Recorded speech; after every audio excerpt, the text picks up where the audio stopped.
Welcome to the Luke Macias Show. Last week, we told you about the wins that we had during the legislative session. Really positive episode. But here's the thing. This week, we're bringing you the losses, and I have 49 different bills, pieces of policy that would have made Texans' lives better that the Texas House of Representatives killed. We're going to overview these today because as the grassroots are thinking about where Texas needs to go, you need to understand the type of policy that our leaders are killing and how that's affecting our state. Let's get to the show.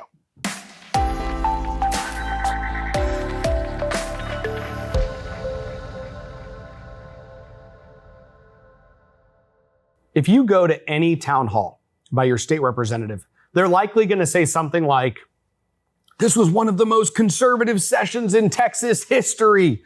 We've never accomplished so many good things." And when I came to you last week, I gave you a list of conservative wins that probably all of you walked away from going, man, we're doing pretty good as a state. But ultimately, this was nowhere close to the most conservative session in Texas history. Why? Well, the answer is simple. Conservatives, in order to be conservative, have to conserve things. We have to conserve something. See, the fact that children are now being sexually transitioned, which was never happening a couple decades ago, doesn't mean that passing one or two bills that start to stop some of those aspects is conserving anything. It is preventing the most horrific things from happening to those kids. But what I'm going to go through is revealing the fact that we're not conserving any type of innocence for children. We are not conserving their innocence. We are still leaving them wide open to be sexualized by government-paid actors, by government-sanctioned individuals. We are not conforming our laws to conserve them as children. And the list goes on and on and on. Here's the thing I want to focus on today. I'm going to go through these bills. And this episode is going to be a little longer than normal. And if that upsets you, you can blame the Texas House of Representatives. Because if I or other people were Speaker of the Texas House, I'm just going to tell you, this list would be a lot shorter. I'm going to read through some bills that you're going to go, that's obvious. And I'm going to tell you where they died in the process. The truth is that almost all of these pieces of legislation passed the Texas Senate. So if you're wondering, hey, did the Senate do this work? For the vast majority of these bills, the answer is yes, they did. So let's start through the list. And if you're wondering, what do I need to see out of a Texas House of Representatives that is fully dedicated to advancing conservative policy in the state, it would be the passage of these bills. Most of these bills are not bills that just got filed and never went anywhere. Most of these bills are bills that got filed, had a hearing on the other side of the chamber, on the other side of the building in the other chamber, were passed out of that committee, were placed on a calendar, were debated in a legislative body filled with Democrats and Republicans, passed that legislative body, came to the House, never got a hearing, or came to the House, got a hearing, got input from both sides, got voted out of that committee. Some of them passed out of committee with even Democrat support. Went to a calendars committee, never got on the calendar. Or went to the calendars committee and almost all of them got placed on the very last calendar. This is going to be a story you hear multiple times on this episode. You're going to hear about a bill that went all the way to the very last calendar. So I'm going to preface this before I go through the list with explaining that one of the sinister things that the calendars committee did was they put a bunch of these awesome conservative bills that we need on the very last calendar of the very last day so that the Democrats could kill the bill. And I put that in like air quotes. If you're listening, it's like, think of like, oh, what do you mean the Democrats killed the bill? Well, the Democrats didn't kill the bill. See, what the Democrats did was they were handed a silver platter and they said, hey, here's all of these conservative bills. And all you have to do is swat your hand and put them all on the ground and they all die. Now, if you do this, we're going to tell everybody you killed them. And they're like, well, all of my voters want me to kill them. Okay, well, here's the platter. They're all there. Just push them off. Now, the question is, in that metaphorical situation, Did the person who pushed them off kill them, or the person that put them all on the silver platter and said, hey, you can push them off? Because what they could have done with all this policy is said, no, we actually want it to become law, so we're actually going to do things and put it on an early enough calendar to where the Democrats can't do that. Let's start on this list. The first one is House Bill 888, and this is by Representative Shelby Slauson. Here's what you need to know. If a child, a 15, 16, 17, 18-year-old child, or a young adult, or an older adult, is meeting with medical professionals and they're telling them, hey, I can turn you into a girl, even though you're a boy. I can turn you into a woman, even though you're a man. And they start treating them. There are circumstances, increasingly common circumstances, where these individuals later on in life go, that person lied to me. They've ruined my body. They've butchered me. They've destroyed this body that was given to me by a creator who designed me with a specific purpose, sex, and gender.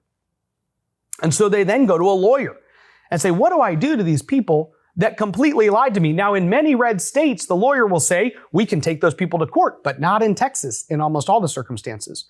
We have laws that make it very, very, very hard. And in some cases, there is only a 2-year statute of limitations. So if this 16-year-old stops treatment at 17, if they don't find a lawyer and file a lawsuit by the time they're 19, in almost every circumstance, the lawsuit gets thrown out. They never even get a day in court. HB 888 by Shelby Slauson was filed to say we're going to extend that period of time that they have to realize they were lied to and abused in these circumstances and take their abusers to court. That bill passed out of committee, and the Calendars Committee put it on the very last calendar so the Democrats could kill it. The Calendars Committee, led by Dustin Burrows, killed that bill. HB 3502 by Jeff Leach is another bill related to detransitioners, HB 3502. And here's what this did. So we have a bunch of health insurance companies that are all leftists in the policies that they have. And here's what I mean. They will say, hey, little kid, you want to get puberty blockers? You want to get hormone therapy? You want to get the cross-sex hormones? You want to get a surgery? We'll pay for it. We'll cover it. We'll do it. You want to keep getting all these drugs? Great. But let's say that child who then becomes a young adult says, no, I'm actually a woman, and I'd like to get the treatment to try to restore as much of my physical body as possible. I want to restore and return to how I was created. The insurance company will say, oh, we don't pay for any of that. Sorry, you have to pay for all that out of pocket. See, we're only in the business, the evil business of butchering your body. We'll pay for that all day long. But if you want to be restored, we're not interested. HB 3502 said, no, no, no. If you're going to pay for the evil acts, you have to pay for the restoration. The Calendars Committee, Dustin Burrows, killed that bill. They put it at the very end. Oh man, the Democrats killed it, is what they all cried. Didn't happen. Dustin Burrows killed that bill. After those two bills died, there was still another Senate Bill 1029 by Bob Hall. And this bill had a ton of stuff in it regarding all the transition that was happening to kids and all these things. But in it were several different policies that helped detransitioners. So if those bills had died and House leadership had been serious about, oh my gosh, we didn't know Democrats were going to kill this bill when we put it on a silver platter, they could have said, hey, let's take Senate Bill 1029 and move it through the process because the calendar still allows us to move it. That bill went to the State Affairs Committee, never even got a hearing. Weren't serious about protecting detransitioners. Senate Bill 1601 by Brian Hughes was a bill that was filed in the Senate, passed the Senate on April 24th, had a hearing, got through the process. The Senate put all its due diligence in, and this bill was very simple. It said, if you're going to host these drag queen story hours, you're not getting public funds. So remember, we passed the drag show ban, but what the drag show ban said was that you cannot perform these sexual performances in front of kids, okay? So you can't dance and shake your crotch and, do all sorts of crazy things right in front of a kid. That's a good bill. But here's the truth. All of these libraries can still say, hey, we've got this creepy dude that's going to dress up like a woman and come read to your kids. And that's disgusting. Senate Bill 1601 said, hey, if you're going to host any of those events, even though they're not performing in a sexual manner, you're not going to get state money. We're not going to give you money. We're not going to give you collectively all the Texans' taxpayer dollars. That was sent to State Affairs, never even got a hearing. It passed the Senate in early April with plenty of time. Senate Bill 162 by Charles Perry was the Birth Certificate Sex Protection Bill.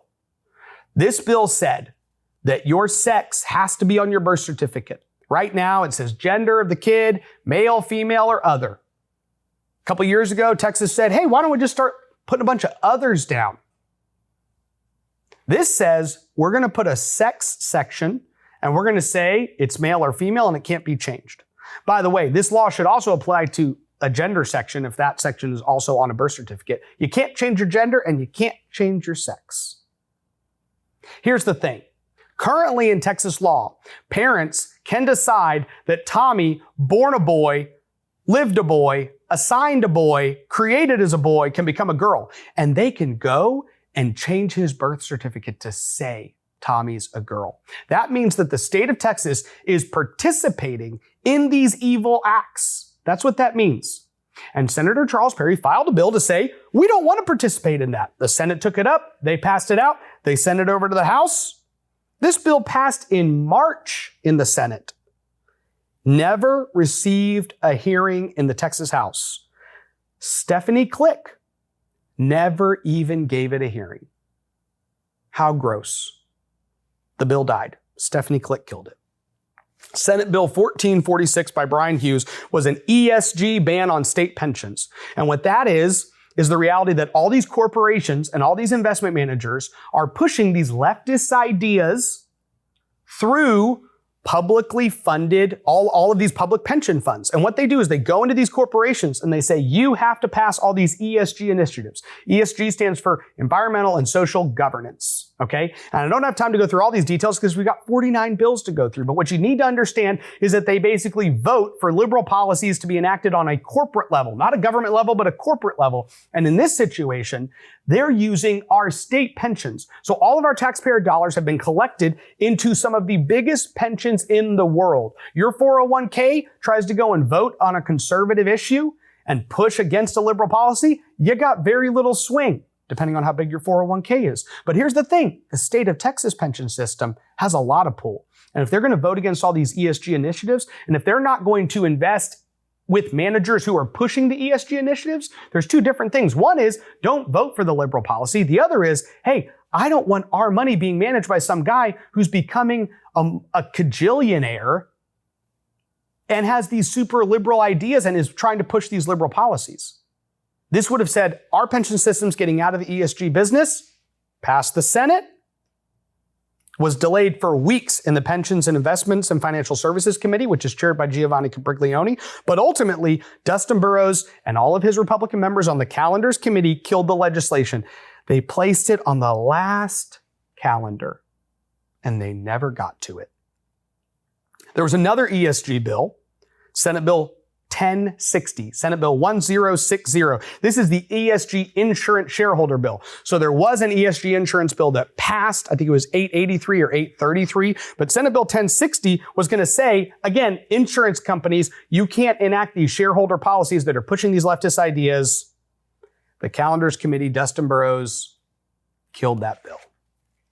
SJR 70 by Brian Hughes was a parental rights constitutional amendment. And this was a constitutional amendment that passed the Senate with only 3 Democrats voting against it. Here's what I want you to realize. If you're wondering how bad is the Texas House of Representatives, the Texas Senate passed this parental rights constitutional amendment that simply said, hey, just FYI, the parents are supreme over the state when it comes to their children.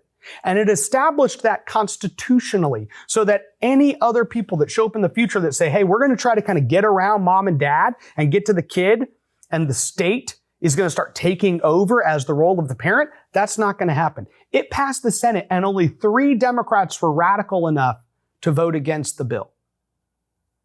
So this isn't something that's even like all the Democrats oppose it, all the Republicans support it.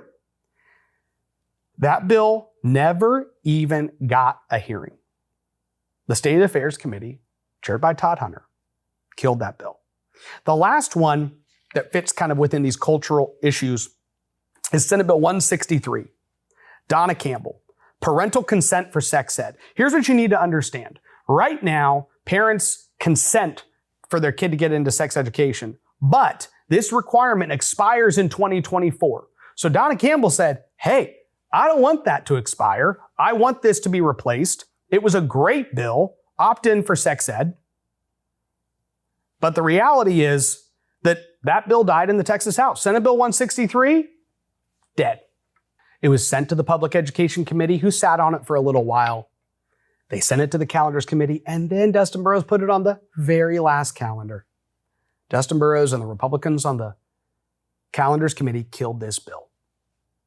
Before I go on to the rest of the bills, I just want to let y'all know, I'm going to emphasize again, if you haven't gotten the Texas Minute, please consider subscribing. Guys, I get the Texas Minute. A lot of my followers, people that follow this show, get the Texas Minute. It's a very helpful newsletter. If you go to Texas Scorecard, you can sign up for the Texas Minute. They now have a podcast form and an email form. For a long time, it was just an email newsletter. But if you don't really like reading your emails, then you can actually just get the podcast and get a quick hit on just the very, very, very top stories going on. And you can do it every single day of the week. I've had people tell me, hey, could you take your shows and write it out more? And I don't really do that. With this episode in particular, I will tell you, I am actually publishing this list with descriptions on every one of these bills. So if you're wanting to actually read this and just be able to send somebody a link and say, go through all these bills and explain to me what the heck happened, why did the Texas House kill tons of conservative policy, then you're going to have a link that you can go read this or watch it, listen to it, however you want to consume the information. But typically, I don't really write all this stuff down. So if you want to read, if that's how you get your information, subscribe to the Texas Minute at Texas Scorecard. Or if you just want to subscribe to the podcast and get these quick hits of the few stories you need to be aware of, that's another great way to get your information. Next, we're going to go through a list of public and higher education reforms that were killed in the Texas House of Representatives. The first is, of course, Senate Bill 8 by Brandon Creighton. First, I'm going to focus on the school choice aspect of this bill. Governor Abbott came out and said, we need school choice. We need school choice where the money follows the child, where the parent can decide where the kid goes to school and the money follows that kid. This would be way better than the current monopolistic status quo that we have in Texas. And the Senate passed a bill that applied to about 5 million students in Texas. Not everyone was happy, but it applied to 5 million students. The Texas House of Representatives whittled that down and tried to create a program that applied to just a couple 100,000 students. And Greg Abbott came out and said, that's completely unacceptable. I would veto that bill if you passed it. Get with the program. 85% of Republican voters already voted to say, let the money follow the child. Just do it. But they can't because the teacher unions are in control. And Dade Phelan could have made a public education committee that was way less friendly to teacher unions. And what he did was this. He took an education committee that was like 70% controlled by teacher unions, and he made them 50% controlled by teacher unions. Maybe even a little more than 50%. We don't know. But what he did was he made sure that there was just enough control that whatever bill got out of that committee was going to have to get chopped down to size. And he designed it that way. He assigned members to the committee. He knew the makeup of the committee. And he did that. So that bill got a hearing, but it just didn't make it out of the Public Education Committee. The next one is actually a combination of Senate Bill 8 and HB 890. So Brandon Creighton had a great idea, which is, I want to protect kids from getting groomed. The state of Florida did this, and the left lost their mind. Disney lost their mind. All these leftist corporations lost their mind because Florida said this. They said, you cannot talk to a child about sexual orientation and gender identity. You can't do it. That's not what the class is there for. When you send your kid into an English class, when you send your kid into a Western civilization class, a U.S. history class, a math class, you say, I want you as a teacher to teach my kid how to add. I want him to be able to tell me 8 + 7 = 15. That's all I want. And instead, this teacher's like, let's talk about gender ideology in our math class. So Ron DeSantis said, you can't do that. And all the teachers are like, we don't do it. Great. If you don't do it, the ban won't matter. And then they freaked out. You want to know why? Because they're doing it. So Brandon Creighton said, I'm going to put in the school choice bill also language that says you can't talk about this with kids. And of course, the Texas House killed that. So then he took HB 890 by Keith Bell. And when it came over to the Senate, he took all this language and said, we're going to stick it on this House bill. So we're going to say, hey, you can't groom these kids in the classrooms. If you're a teacher, you can't groom them with sexual orientation and gender identity ideologies, religion. You can't force your sexual religion on the kids. And the Texas House was like, no, we are not passing House Bill 890 now. I know we passed it before, but after you stuck that stuff on it, it's dead in the water in this chamber. That bill died. Senate Bill 1515 by Phil King was the 10 Commandments bill. This just said that we're going to display the 10 Commandments in classrooms. This is a phenomenal bill. Nope. Passed out too slowly from public education. They sat on it for a while. Brad Buckley is the chairman there.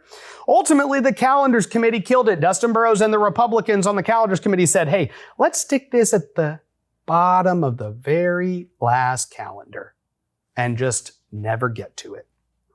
Senate Bill 16 by Brian Hughes was a critical race theory ban at the university level. We talked about the DEI ban last week. That's a great thing that we passed it. The Texas House tried to gut it. Everyone pushed back. The Senate restored it to make it an actual strong bill, and conservatives on the House floor first worked to restore it back to the Senate version, but then it got gutted again. The House gutted this twice, once in committee and once on the floor. But then the Senate insisted that it be restored back more to what the Senate wanted, which was great. But Senate Bill 16 was a ban on critical race theory at universities. We don't want these Marxist ideas in our universities. It's pretty simple. We're not going to have critical race theory permeate our universities, and that's the current reality. So if you don't pass Senate Bill 16 and your kid goes to college next year, just know critical race theory is everywhere. The Higher Education Committee, chaired by John Kemple, they killed that bill. They didn't even give it a hearing. The Senate did its job. This wasn't just some random idea thrown out. They put it to the test. They passed it. Texas House killed it. Didn't even give it a hearing. Senate Bill 1072 by Brian Hughes restricted gender ideology in public schools. So this bill would have made it much harder for public schools to discuss anything regarding sex with children outside of parental approved sex education. Again, kind of like what Creighton was doing in Senate Bill 8 and House Bill 890, very similar. The Public Education Committee killed the bill. Passed the Senate, went to the House, Public Education Committee, killed the bill. Senate Bill 595 by Lois Kolkhorst would require parental consent for mental health screenings. Now, what does that mean? Your kid's at school, they're acting out, they get upset, 5-year-old kid, they're trying to figure out how to regulate their emotions. And the public school can say, hey, Tom, I don't know why I always use Tom as an example, but I'm just using Tommy. This little boy, Tommy, whoever he is, man, he's getting really abused by all these leftists. But Tommy, they say, hey, Tommy, why don't we just go into this office over here? I've got some questions for you, Tommy. And I'm going to conduct a mental health screening on Tommy. Some leftist mental health professional, just sitting with your kid in a room, all alone, asking him a bunch of questions. And they're going to decide if your kid has a healthy mind, body, and soul. And they're going to use some Marxist filter to decide that. And so Senate Bill 595 said, hey, you cannot do this if a parent doesn't say you can do it. So you got to call mom and dad and say, hey, we'd like to kind of grill Tommy in a room. And if mom and dad say, yeah, check on him, let us know what you want, you can do it. But if not, keep your hands off Tommy. So Senate Bill 595 said. Public Education Committee worked pretty slowly on this issue. Ultimately, Dustin Burrows placed it on the last calendar. Never got to it. Didn't have time. Had time to do a whole lot of other Democrat legislation. Didn't have time to do that. Yeah. Oh well. Guess kids will just have to get subjected to all these mental health screenings without their parents' consent. It's not a big deal. Most conservative session ever. I mean, we can't really protect a kid, but most conservative session ever. We can't conserve your family, but most conservative session ever. We can't conserve a university, which used to be an institution that actually taught people how to think and learn. And now we walk in and just turn them into a bunch of Marxists. Can't conserve that. But hey, most conservative session ever. One of the most conservative sessions in Texas history. You think telling a doctor you cannot chop the genitals off of a child makes it the most conservative session ever. That's idiotic. That's silly.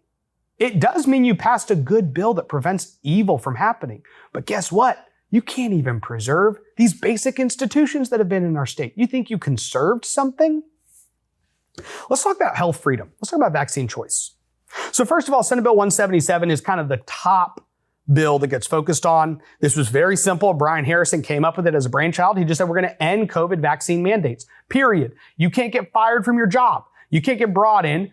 Anthony Fauci figured out, hey, I'm going to pass government mandates and I'm going to get all these private employers to become my little Nazi enforcers. And they're going to go around and tell everybody, you're not allowed to feed your family if you don't get the vaccine. And these people said, I'm not getting the vaccine. Great, you're fired. This bill would have said you can't do that. Passed out of committee, passed out of the Senate. The House bill and the Senate bill passed out of committee. Stephanie Klick sat on it for a little while. She was playing her role in the game, trying to slow roll things, not give the calendars committee enough time. She couldn't pass it out quickly because then the calendars committee would have had to sit on it forever. So she had to wait, and then pass it out. It's a hot potato. These bills are hot potatoes. And you have to understand, if you are a chairman that plays ball with leadership, you have to hold the hot potato. And they try to let you hold it just long enough before it's like really burning your hands. And then you hand it to the next guy. And then he sits on it a while. And if you run the clock correctly, you can kill all this policy. Senate Bill 177 got placed on the last calendar. Oh, sorry guys, just couldn't get to it.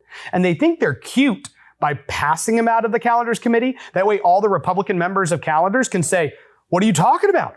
I passed that bill. And you go to Stephanie Klick and she goes, I don't know what these people are talking about. I passed 2 bills that dealt with that issue. The question is, why is it not law?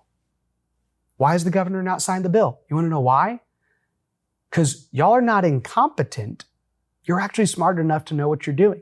And you killed Senate Bill 177. Stephanie Klick, Dustin Burrows. Senate Bill 2086, DNA ownership by Lois Kolkhorst. You know what? Do you think you own your DNA? I think you own your DNA. They don't think you own your DNA. Lois Kolkhorst in the Texas Senate passed a bill that was pretty simple. Said, you own your DNA. It went to a Democrat-chaired committee. We tell you, don't have Democrat chairman. A lot of these bills were killed by Republican chairmen. I heard from one person who was at a town hall with one of their state representatives last week, and they asked about Democrat chairs. And one of the things he said was, I want to be clear, none of the Republican priorities died in Democrat committees. And so everybody in the room was like, oh, well, that sounds pretty good. And they're like, hey, this is what he's telling me. I said, yeah, what he's not telling you is they all died in Republican committees. And isn't that crazy? This is how much the Texas House will gaslight you. Like, well, look, the Democrats didn't kill it, so we can give them all these committees. We killed it all. But you should be happy with me that I didn't let the Democrats kill it and we killed it instead. This bill, though, died in a Democrat-chaired committee. Senate Bill 265 by Charles Perry. This is the state reporting for vaccine injuries. Let me just remind everybody, there's no debate about whether children get injured with vaccines. There's a debate about how many children get injured with vaccines, but not whether they get injured in vaccines. The federal government has a program specifically to pay out because they have all these mandates and then say, look, well, some of the kids are going to be collateral damage. And if they get brain injuries or other injuries, we're just going to have to pay their parents some money. This bill just said, hey, if you're a doctor in Texas, like you have to report those injuries to the VAERS system, which would make it much easier for parents to also work their way through this compensation process. The Senate passed the bill on April 20th. Never even got a hearing in the Texas House. Stephanie Klick, chair of public health, killed the bill. If you're wondering, well, when you say didn't even get a hearing, what do you need to do to get a hearing? The chairman of the committee has to set it for a hearing. Well, is there any way for anybody else to set it for a hearing? Nope.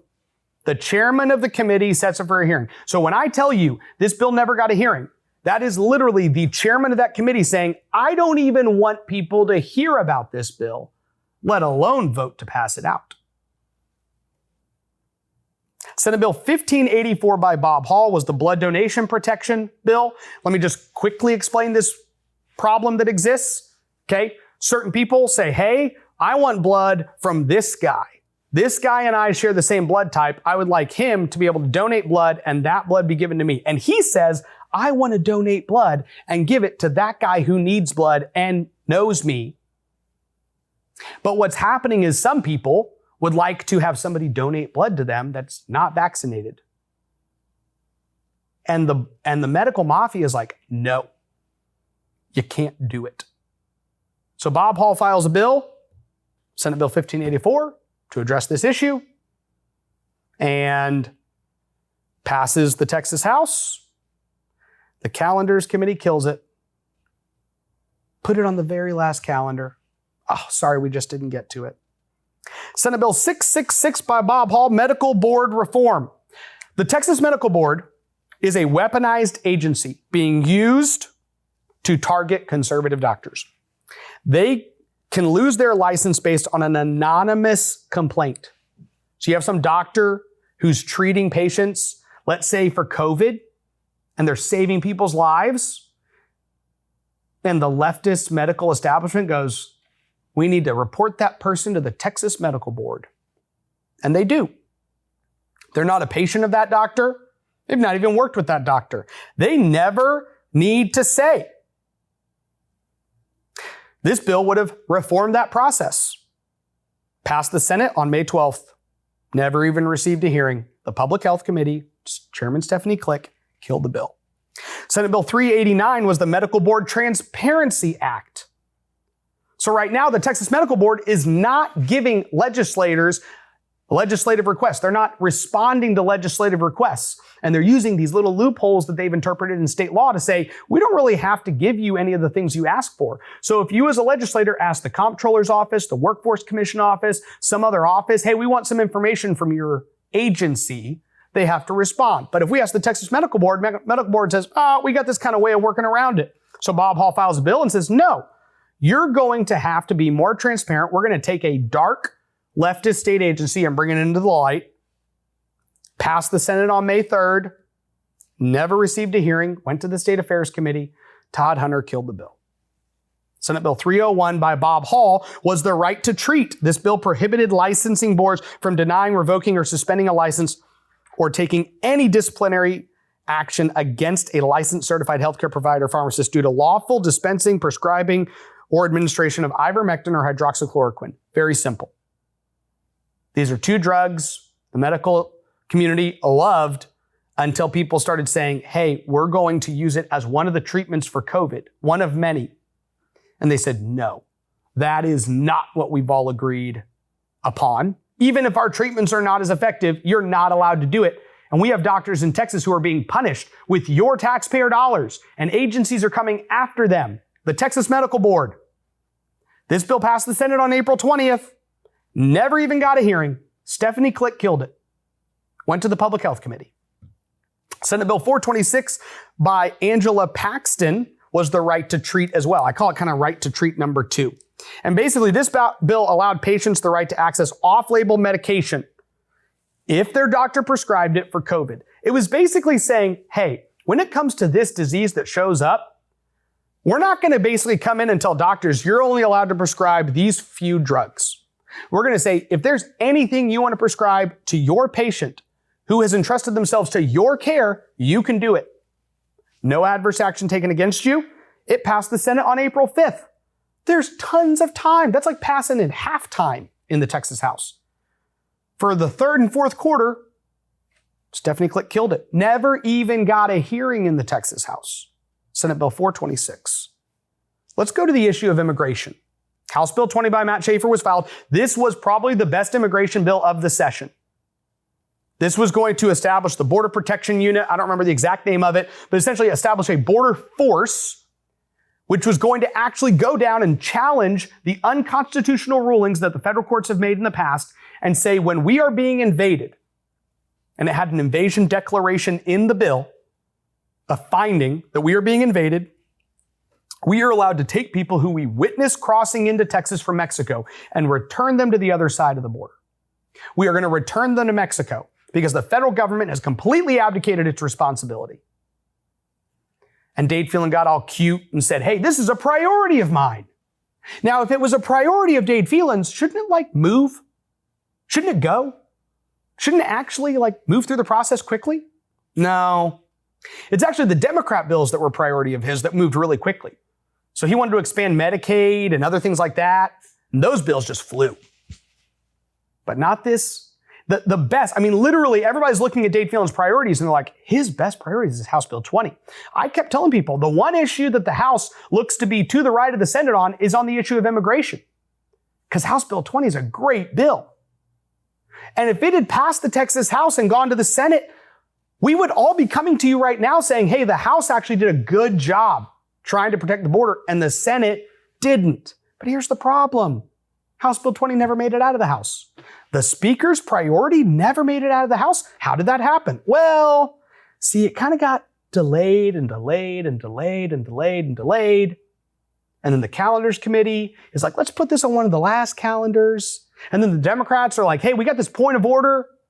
And the parliamentarian who the Speaker hires and fires and is a Democrat says, hey, I don't think this bill can continue to move forward. And he tells Dade Phelan, I think you should rule in favor of the Democrats' point of order.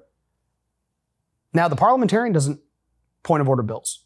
Democrats don't point of order bills. The only person who can call a point of order, who can rule in favor of a point of order, because a Democrat can call one, but who can rule in favor of a point of order and kill a bill, is Dade Phelan.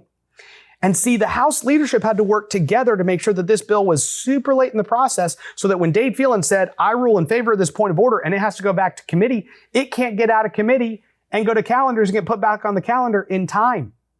The Texas House of Representatives killed this bill. And if you were going to say which one person's most responsible, it would be Dade Phelan. But he needed the help of Todd Hunter and Dustin Burrows to do it. Senate Concurrent Resolution 23 by Lois Kolkhorst was a border invasion declaration. This is such an easy bill to pass. It's a resolution. It says we're being invaded. It's a legislative finding. It's the Texas legislature saying we are being invaded, which gives us certain authority under the Constitution. Let's at least have the Senate and the House say we're being invaded. It doesn't actually secure the border. It just says we're being invaded, which now puts even more pressure on the governor to actually secure the border. SCR 23 passes the Senate, goes to State Affairs, never receives a hearing. So while hundreds of thousands of people, millions of people are just pouring across the border, the House is like, we don't even have time to listen to that bill. State Affairs Committee, Todd Hunter, kills the bill. HB 3280 by Terry Leo Wilson is an in-state tuition ban. Very simple. We have taxpayer benefits for illegals in the state of Texas. They're taxpayer benefits that were established by the Texas legislature. We're not required by the federal government to give illegals taxpayer money. We came up with this program on our own. We established it. And the Republican Party of Texas has opposed these programs ever since they've been created. House Bill 3280 gets filed by Terry Leo Wilson, says we're going to stop giving in-state tuition to illegals. And this is the way in-state tuition works. For those of you who don't know, this illegal immigrant applies to Texas A&M, gets into Texas A&M, and then we write a check to Texas A&M to say, hey, charge that individual who is here illegally less for their tuition. Less than you would charge an American citizen from Oklahoma. Less than you would charge an American citizen from Louisiana. If they're coming to A&M, they pay full freight, but that individual who is illegally here in the country, we are going to make sure that they pay less for their college. That bill never received a hearing in the House of Representatives. They could have started hearing legislation in March, all May, all April. Nope. John Kemple, Higher Education Committee, killed the bill. Senate Bill 2424 by Brian Birdwell was a border crossing crime. It made it a crime to cross the southern border, to walk across from Mexico to Texas. That is a crime. Senate Bill 2424 by Brian Birdwell came up. Dade Phelan worked with the Democrats, killed it on a point of order. Again, everyone had to play their role to delay it as long as possible so that when the Democrats called the point of order on the bill and Dade Phelan goes, yep, ruling in favor, just killed the bill.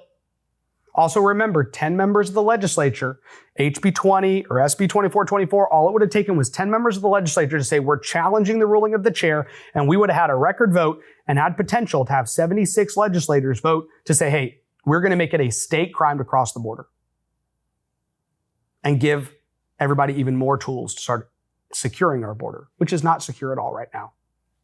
10 members didn't want to do it. Dade Phelan killed the bill. HB 3486 by Steve Toth was an E-Verify bill. Now, I will say on this bill, the Senate and the House both killed E-Verify. It didn't pass either chamber, okay? Very simple. It just says we've got millions of illegals coming in. Employers need to start using E-Verify because we need to know if the people you're hiring are the citizens of this state, because we actually, as a state, as a government, are supposed to protect our citizens. Our responsibility and obligation is to the citizens. Florida actually passed some great E-Verify legislation. Now, what the Senate did, we got to give them some credit. They had a hearing on the bill. They moved the bill. They got it out of their committee. Ultimately, we never got enough senators to sign on to the bill, to commit to the bill, to get it actually out of the Senate. But at least if you want E-Verify and you're like, where are my problems? You need both chambers to get on board. But based on the current trajectory, even if we do get it out of the Senate, the Texas House won't even hear the bill. The State Affairs Committee killed it. HB 4743. Tony Tinderholt, tax remissions to foreign countries.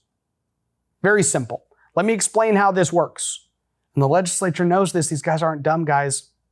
When individuals cross the border, they owe cartels tens of thousands of dollars. The reason cartels are trafficking humans at an alarming rate, millions of people, is because they're making money on the drugs and the people coming across.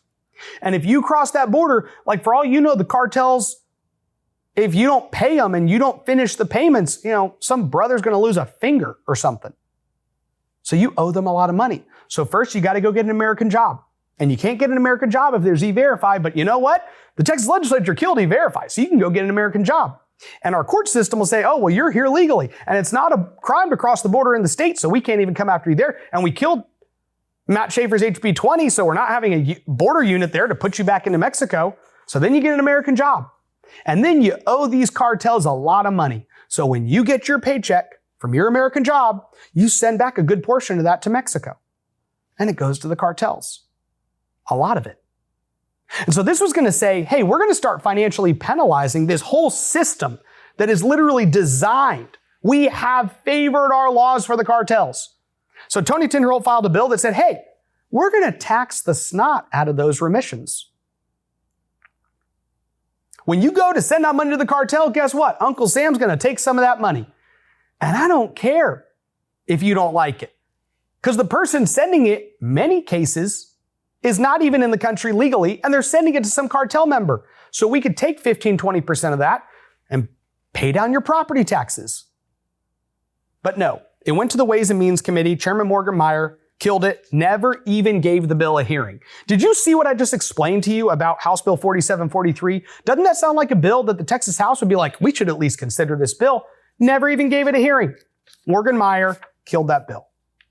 Election integrity. There are so many election integrity bills that died. And if you want to know as you can hear, public health and state affairs and calendars, but elections committee was another committee that killed a ton of Republican policy. Now here's the thing. There's a lot of Republican policy that died in the Senate too, but the Senate passed tons of election integrity legislation.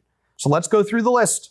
Senate Bill 990 by Bob Hall eliminated countywide polling. This is one of the programs that was initially established in blue counties that came up with it, makes it much harder to audit your elections because all of these voters across the air are voting everywhere. And this says, hey, you have to vote in your precinct, which is a much easier election to then audit and monitor. It's much harder to steal and to cheat. Eliminate countywide polling, passed the Senate in late April, never even got a hearing, was killed by Reggie Smith in the Elections Committee. Senate Bill 397 by Bob Hall and Representative Brian Harrison had the House companion, requiring early voting tapes to be printed. Very simple. Print the tapes when the early votes are taken before Election Day. Passed the Senate in late April, never even got a hearing in the House. Reggie Smith, the Elections Committee, killed that. Senate Bill 921 by Brian Hughes bans ranked choice voting, which was this liberal idea to convince red states to allow more liberals to be elected statewide. Passed the Senate in late March. Guys, this is like, if you're a basketball guy, the first, second, third, fourth quarter, they're passing this in the second quarter of the legislative session, and the House had to sit on it for a long time. Never even heard. Reggie Smith killed that bill. Senate Bill 1846 by Brandon Creighton banned voting machines from China, Iran, North Korea. They said, hey, we're talking about foreign interference. We don't want any of our machines and all these things being used to work in our elections. We don't want them to be from these foreign countries. Very simple. Passed the Senate in mid-April. Plenty of time. The Calendars Committee, Dustin Burrows and all his Republican buddies on the committee, they killed it. They placed it on the last calendar. Oh man, ran out of time, guys. Sorry. Guess we might have to have some Chinese voting machines. Oh man. Most conservative session ever. Can't conserve our elections, but hey, most conservative session ever. Senate Bill 910 by Paul Betancourt, the Election Transparency Act, made local governments provide government documents related to election contests. You have these local governments who are delaying the release of documents when you have a lawsuit that's filed against them. And this said, hey, you gotta release these documents in a timely manner. Passed the Senate in early April. The Calendars Committee, Dustin Burrows killed it. Oh man, they placed it on the last calendar. So if you go to Dustin Burrows, he'll go, what are you talking about? I passed 1910 out of my committee. Why did the governor not sign it? Because you played games. And all the Republicans on the Calendars Committee knew it when they voted for that calendar. Senate Bill 2208. So you notice one thing on elections. Clearly, Reggie Smith was getting so much heat. He's like, guys, I got to let some of these hot potatoes out. I'm going to sit on some of them and never hear them, but I got to put some of them out. And then they're going, okay, but we still don't want to pass a bunch of them. So Dustin, you're going to now have to put them on the very last calendar so that we can try to blame the Democrats for killing them. So Dustin will get his hands a little dirty. Reggie gets his hands a little dirty. Everybody shares the blame. Senate Bill 2208 by Tan Parker was the Election Integrity Attorney General Empowerment Act. So while the Texas House was like, let's impeach the Attorney General was coming to the legislature saying, hey, this dumb court ruling says I can only go in and actually prosecute election integrity if the district attorney gives me permission. And you want to know where the district attorney's not going to give our Attorney General permission? Blue states, where they're maybe kind of open to stealing elections. Tam Parker passes a bill saying, hey, we're going to change the law. That's dumb. The Senate passed the bill in late April. The Calendars Committee killed it. Oh, but they did place it on the very last calendar. But they killed it. Senate Bill 1807, Drew Springer, Election Law Conformity. It's illegal for local governments to make up their own election laws. Did you know that? It's illegal. Probably pretty good. Here's the problem. There's no penalty for doing it. So we passed this bill and said, hey, you can't make up your own election laws, because they were during COVID. But we didn't say what was going to happen to them if they did it. So guess what the Democrat counties kept doing? Making up their own election laws, because there's no consequences. So Drew Springer files Senate Bill 1807 and says, we're going to put some consequences and teeth in that bill. Passed the Senate in mid-April. Calendars Committee, that pesky Calendars Committee, kills it. They put it at the very bottom of the calendar. Let's let that die. Let's let the clock run out. They set the clock. It doesn't run out. They know how much time is left on the clock. They know when they kill the bill. Senate Bill 1600 by Brian Hughes was a proof of citizenship to vote. Very simple. A similar bill passed, I believe, in Ohio, but they just said, hey, we are going to pass a bill that says that you can set up processes by which you verify citizenship status to vote. Never even got a hearing in the Elections Committee. Reggie Smith killed it. Senate Bill 260 by Lois Kolkhorst was the cleaning inactive voters from the rolls. This bill was very simple. It just said, hey, and there's already a process by which we clean certain people. This was actually the one that Ohio passed similar legislation. The other one, I don't think Ohio passed a similar bill. I've got a lot of policy I'm going through. So please, give me a little bit of charity at all this stuff. There was an Arizona court case that Senate Bill 1600 by Brian Hughes was based on. But Senate Bill 260 was actually somewhat in line with a bill that passed in Ohio. Just to say, so there's already certain things, like if you apply to vote from a P.O. box, there's certain things that the registrar can do to try to verify that you are a real person or whatever. If they're like, well, you're registered to vote at this P.O. box, but you live at this house, what's going on? So this was adding processes in that whole process to clean up inactive voters from the voter rolls, because the more inactive voters you have on the voting rolls, the more potential for voter fraud. Senate Bill 260 by Lois Kolkhorst passed the Senate in mid-April. Never got a hearing. Reggie Smith in the Elections Committee never gave it a hearing. Senate Bill 1938 by Paul Betancourt, the Voter Registrar Accountability bill is what I call it. I made up all these names, by the way. So these aren't like in the bills. I was just trying to kind of simplify a way to kind of explain to you what each of these bills did. But Senate Bill 1938 by Paul Bettencourt was the voter registrar accountability. This bill would have given the Secretary of State more tools to financially punish Democrat counties who are disregarding Texas law. Passed the Senate in mid-April, never got a hearing. The Elections Committee, Reggie Smith, the chairman, killed it. Senate Bill 1039 by Paul Bettencourt, the voter irregularity audit. This bill would have said, hey, if a county has concerns, here's the process by which they can ask to rectify those concerns. Explain the irregularities to us.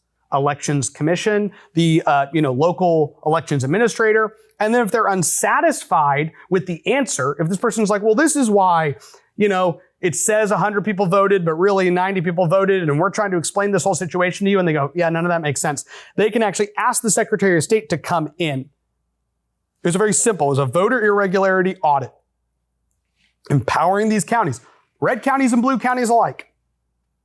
It passed the Senate in mid-April, was severely delayed in the Elections Committee by Reggie Smith. It was clearly one of those bills that he's like, well, I just want to pass this so my hands only have a little blood on them. The Calendars Committee kills it. Oh, but they did place it on the very last calendar, knowing it was going to die. Sorry, guys, clock ran out, but I still can tell people I voted for it. Very sinister. Senate Bill 1911 by Paul Bettencourt, the election supply mandate. Super simple. Harris County took a bunch of red precincts and said, don't give them enough paper for their voting machines. And the judge, I know some of these people who show up to help run their elections for their precinct and call down to the elections headquarters and say, I'm going to run out of paper at like 11:30. Oh, really? Wow. We didn't realize that. We had no idea that your precinct actually always votes way more voters than the paper we gave you. Well, we'll try to get you some paper soon. Oh man, we can't get out there for a while, sometime this afternoon. So for hours, no one can vote in your red precinct. This happened. I'm not telling you what they could do. I'm telling you what they did. And Paul Bettencourt said, Senate Bill 1911 is going to say, you have to supply these precincts. This bill passed the Senate in mid-April, was heard in the House Committee on Elections in early May. Then the committee sat on it and never voted it out. They heard it. At least they gave this one a hearing. I guess they didn't like what they heard. They heard it and was like, man, these Democrat counties are doing this. It's horrible. Should we pass a bill that says they have to give them paper? I don't know. Most conservative session ever, you can't conserve the right for someone to show up to their precinct and know they can actually cast a vote. Okay. I don't know what the word conservative means to House leadership in the Texas House. Let's talk about guns. HB 1894 by Briscoe Cain banned red flag laws. Very simple. Red flag laws are bad. We should ban them. We don't have them in Texas, but we're going to put something in law that says they're banned, just to make it very clear that you can't go take away someone's guns because you think they might commit a crime. The bill was sent to a committee. Now, that committee was kind of designed by Dade Phelan to not pass pro-gun bills. It was designed to be able to pass gun control bills. He put the committee together. It was a House Select Committee that he put together. And that committee had two members, Justin Holland and Sam Harless. And when HB 1894 came up for a vote, those two Republicans left.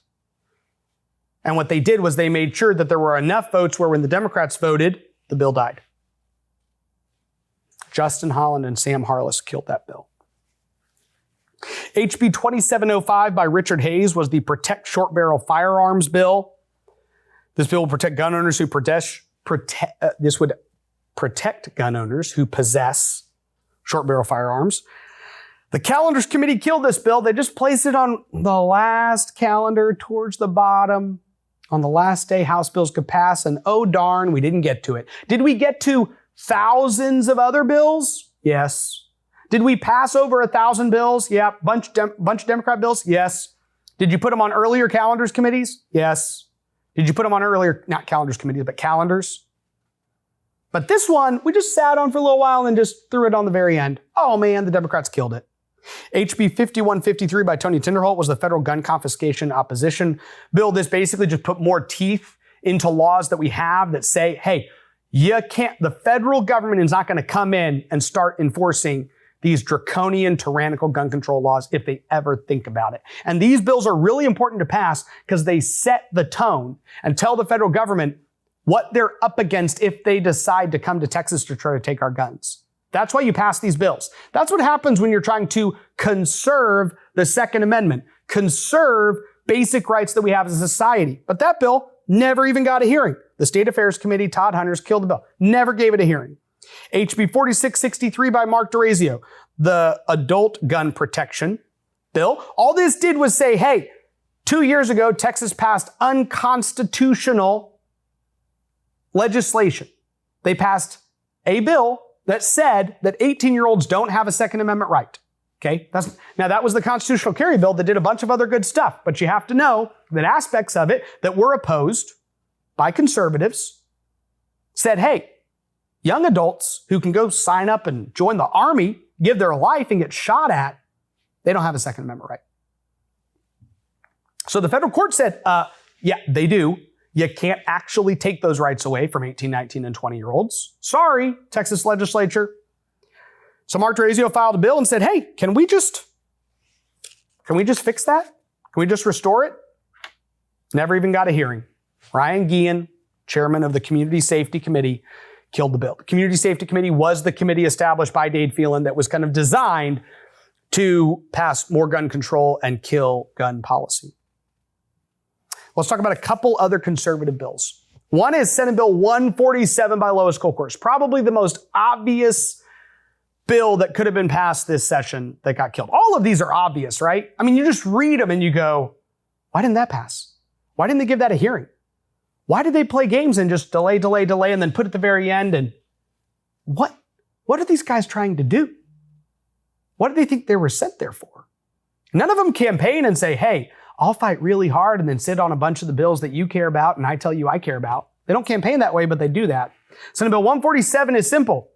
It says that Chinese nationals can't buy our infrastructure. They can't buy agriculture land. They can't buy our water. They can't buy our minerals. They can't buy oil and gas and then sit on it.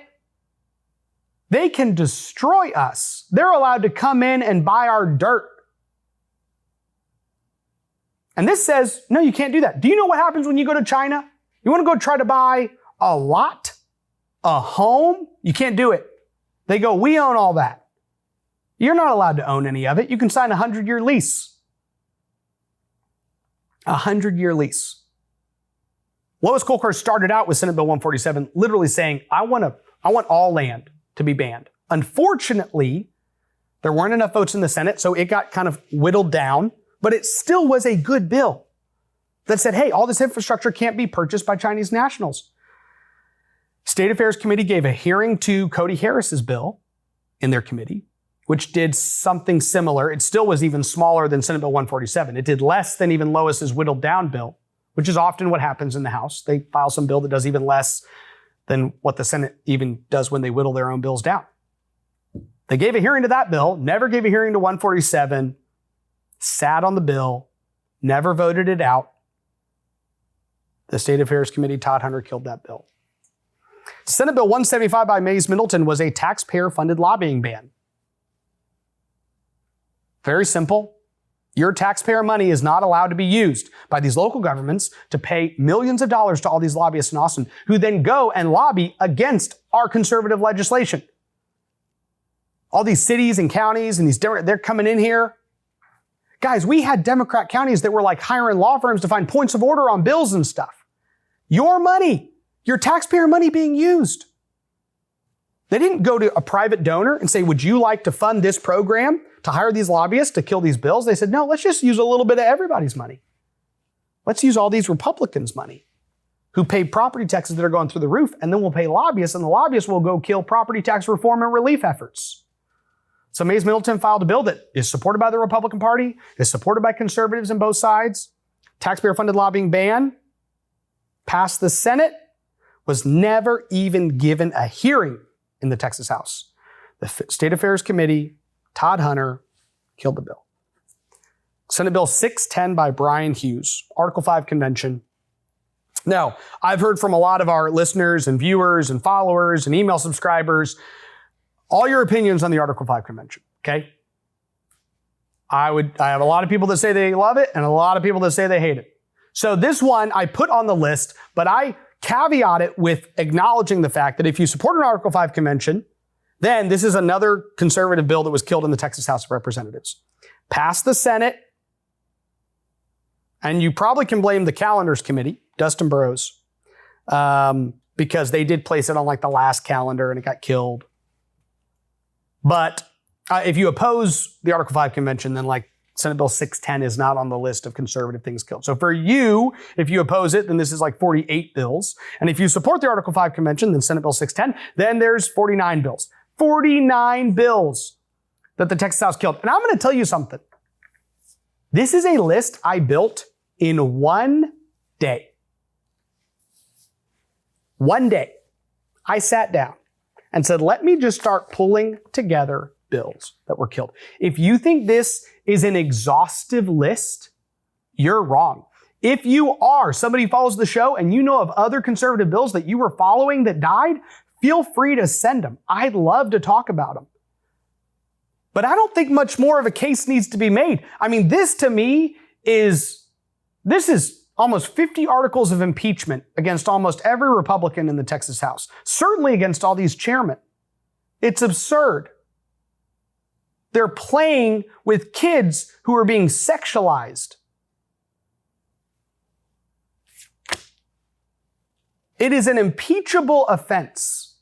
You should be that offended of how horrifically run the Texas House is.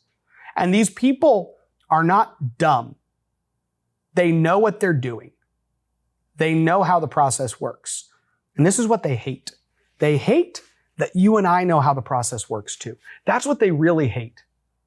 They don't hate that you're against them. They hate that you actually get it. They hate that you see them. They hate that we can actually call them out and show what they did. They want to be able to go home and have a town hall and just tell everybody, here's the 4 or 5 good things we did. Here's the 10. We're so awesome. And everyone just claps for them. That's what they want. We're not letting them do it. Because if you can't conserve these things,